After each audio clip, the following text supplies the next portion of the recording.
নমস্কার বন্ধুরা, শুভ সকাল। সবাইকে আর বড়দের আশীর্বাদ এবং ছোটদের ভালোবাসা জানিয়ে আমি আমার সকাল থেকে ব্লগটা শুরু করছি। বলতে 15 দিনের মুরগি আপডেট।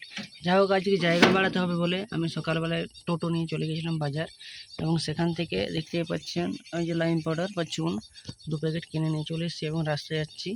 পাশে থাকুন, দেখতে থাকুন আমাদের ব্লগে। আজ সারাদিন কী কী কাজ করবো সেগুলো দেখাবো, এবং অবশ্যই কীভাবে কী করতে হয় সেটাও বলে বোঝাবো। যাই হোক, পাশে থাকুন, সাথে থাকুন এবং এই ব্লগ পুরো সম্পূর্ণ আনন্দ নেন।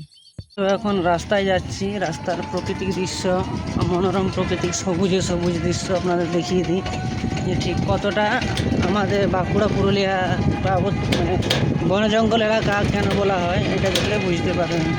আর একটা আশ্চর্য জিনিস আপনাদের দেখানোর চেষ্টা করব যে ইংরেজ আমলে আমাদের এই ক্যানেল বা যে ক্যানেল খালটি তৈরি হয়েছিল সেটা ইংরেজ আমলে। এবং দূরে যে দেখতে পাচ্ছেন ওই ব্রিজটাকে ভালো করে লক্ষ্য করুন যে ব্রিজটা কীরকম জিনিয়াস আইডিয়া বা ইঞ্জিনিয়ারিংয়ের জন্য এতদিন টিকে আছে। উপরে রাস্তা দেখতে পাচ্ছেন, মাঝে দেখতে পাচ্ছেন ক্যানেল, এবং এই পাশে দেখুন নিচে একটা জোর বা স্রোত বয়ে গেছে। মানে একটা রাস্তার উপরে নিচে জোর, উপরে ক্যানেল, তার উপরে রাস্তা। যাই হোক, এরকম প্রাকৃতিক মনোরম দৃশ্য হয়তো আপনারা যারা গ্রাম্য অঞ্চলে থাকেন তারা সবদিন দেখতে পাবেন, কিন্তু যারা বাজারে থাকেন তাদের ক্ষেত্রে দেখা অসম্ভব। এখন ক্যানেলে কোনো জল নেই, তাই ক্যানেল পুরো শুকনো। টোটো চালাতে আপনাদের দেখানোর চেষ্টা করছি যে ক্যানেলের আবহাওয়া বা ক্যানেল আমাদের বর্ষাকালও ফাঁকাই থাকে। সেই একটা কবিতা আছে না, আমাদের ছোট নদী চলে আশেপাশে, বৈশাখ মাসে তার হাঁটু জল থাকে, সেই রকম প্রচুর জঙ্গল আছে, ওগুলো দেখাতে পারছি নাহলে আপনাদের যে ঠিক কীরকম আবহাওয়া। টোটোর আওয়াজ থেকে একটু অ্যাভয়েড করবেন, কেননা ইলেকট্রনিক স্কুটার বা ইলেকট্রনিক একটা নির্দিষ্ট আওয়াজ থাকে, সেই আওয়াজটা নিয়ে আওয়াজটা। যাই হোক, ব্রিজটা দেখালাম আপনাদের।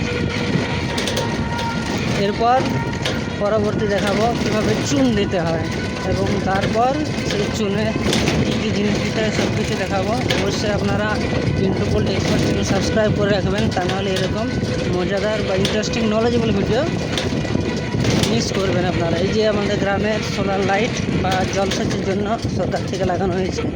এরপর চলুন ফার্মের গিয়ে কন্ডিশন দেখাচ্ছি আপনাদের। তো দেখতেই পাচ্ছেন এর শেডটা হালকা পাতলা করে ভেজা আছে, এক দোকানে বৃষ্টি ছিটাস ঢুকেছে। তো এটা আমি চুন ছড়াবো, চুন ছড়ানোর প্রসেসটা আপনাদের দেখিয়ে দিই। যাই হোক, আপনারা একটা আলুর বস্তা নেবেন এবং এরকম চুনের প্যাকেট এরকম ঢালবেন। ঢালার পর আপনারা বস্তাটাকে ঠিক এভাবে ধরে নেবেন, তারপর এরকম নাড়িয়ে দিলে এইভাবে খুব সুন্দরভাবে চুন পড়ে যাবে একটা লেয়ার ধরে। এবং দেখতে পাচ্ছেন যে চুনটা কীরকমভাবে বসছে, এভাবে চুন ছড়িয়ে দিতে হয়। তো দেখতে পাচ্ছেন ফার্মে চুন ছড়ানো কমপ্লিট। এর উপরে ব্লিচিং ছড়াবো এবং পারলে একটু কেরোসিন তেল বা আপনার ডিজেল যেটা পাবো সেটা ছড়িয়ে স্প্রে করে দেবো। এইভাবে ঠিক হোয়াইট ওয়াশ করলে আপনার ভেজা সেট যদি হোয়াইট ওয়াশ করেন সেক্ষেত্রে দুটো দিকে লাভ, ব্যাকটেরিয়াল প্রবলেম থেকে মুক্তি, আর দ্বিতীয়ত ভেজা সেট তাড়াতাড়ি শুকনো হবে। যাই হোক, প্রতিদিনের আপডেট বা বেসিক্যালি কিছু হয় না, সব কাজ আপনি যদি গুরুত্বপূর্ণভাবে, যেমন আমি আমার সেটের 50% তুষ কেটে এধারে দেবো, এরকমভাবে প্রতিদিনের আপডেট করুন। এবং এই সময় কিছু মোর্টালিটি হবে, সেটা থেকে ভয় করলে হবে না, কেননা এটা ওয়েদারগত। আপনার মনে হবে ইকোলাইম হচ্ছে, কিন্তু সেই সময় আপনি যদি ইকোলার ডোজ বা অ্যান্টিবায়োটিক দেন সেক্ষেত্রে কিডনির এফেক্টটা বেড়ে যাবে। যাই হোক, প্রতিদিনত বা প্রতিদিনের আপডেট সম্পর্কে কিছু বলার নেই। আজ সোমবার, আমাদের বাবা আক্তেশ্বরের নাম করে আজকের মতন ব্লগটা মর্নিং আপডেট শেষ করছি। ভালো থাকুন, সুস্থ থাকুন এবং প্ল্যানিংয়ের সাথে কাজ করুন, যাতে আপনি 2 পয়সা রোজগার করতে পারেন। কেননা ব্যবসা জিনিসটাই আপনি প্রফিট না করতে পারলে আপনি কখনোই ইন্ডাস্ট্রিতে টিকে থাকতে পারবেন না। যাই হোক, আপনাদের দিনটি শুভ হোক।